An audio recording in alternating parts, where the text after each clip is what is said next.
എറണാകുളം അങ്കമാലി അതിരൂപതയിലെ വൈദികർ ഉയർന്ന ചിന്താഗതിയുള്ളവരാണ് എന്ന് നിരവധി തവണ ആവർത്തിക്കുന്ന ഫാദർ വട്ടോളി തന്റെ പ്രത്യയശാസ്ത്ര ബോധത്തിൽ നിന്നും എറണാകുളം അങ്കമാലി അതിരൂപതയിലെ വൈദിക സമിതിയോട് കൂടി വെല്ലുവിളിക്കുകയാണ്. കേരളത്തിലെ ജനങ്ങൾക്ക് സൗജന്യ ഹൃദ്രോഗ ചികിത്സ ഇല്ല എങ്കിലും ലഭ്യമാക്കാനുള്ള സാമ്പത്തിക സമാഹരണം ലിസിയിലുണ്ട് എന്നുള്ള ബോധ്യത്തിൽ തന്നെയാണ് ഫാദർ വട്ടോളി ഈ ഒരു വെല്ലുവിളി നടത്തിയത് എന്നാണ് ചിന്തിക്കേണ്ടത്. സുതാര്യതയുടെ അപ്പോസ്തോലന്മാരായ എറണാകുളം അങ്കമാലി അതിരൂപതയുടെ ഒറ്റക്കെട്ട് വൈദിക സമിതിയും അൽമായ മുന്നേറ്റ തൊഴിലാളികളും ഫാദർ വട്ടോളിയുടെ സഹപാഠിയുടെ കാലഘട്ടത്തിൽ ലിസി ഹോസ്പിറ്റൽ പുട്ടപത്രി മാതൃകയിൽ തുറന്നിടും എന്ന് പ്രതീക്ഷിക്കുകയാണ്.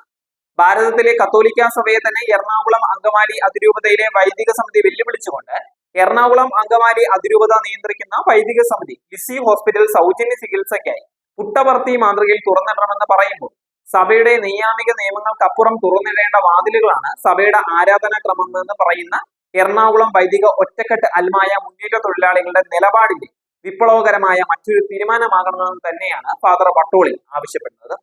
സഭയുടെ പൗരോഹിത്യത്തെയും സന്യാസത്തെയും സഭയുടെ നിയാമിക ചുറ്റുപാടുകളിൽ നിന്നും പുറത്തേക്ക് കൊണ്ടുവരാൻ പരിശ്രമിക്കുന്ന ഫാദർ വട്ടോളിയുടെ മറ്റൊരു വെല്ലുവിളിയാണ് ലിസി ഹോസ്പിറ്റൽ പുട്ടപർത്തി മോഡലാക്കണം എന്നുള്ള ആഹ്വാനത്തിന് പിന്നിലും.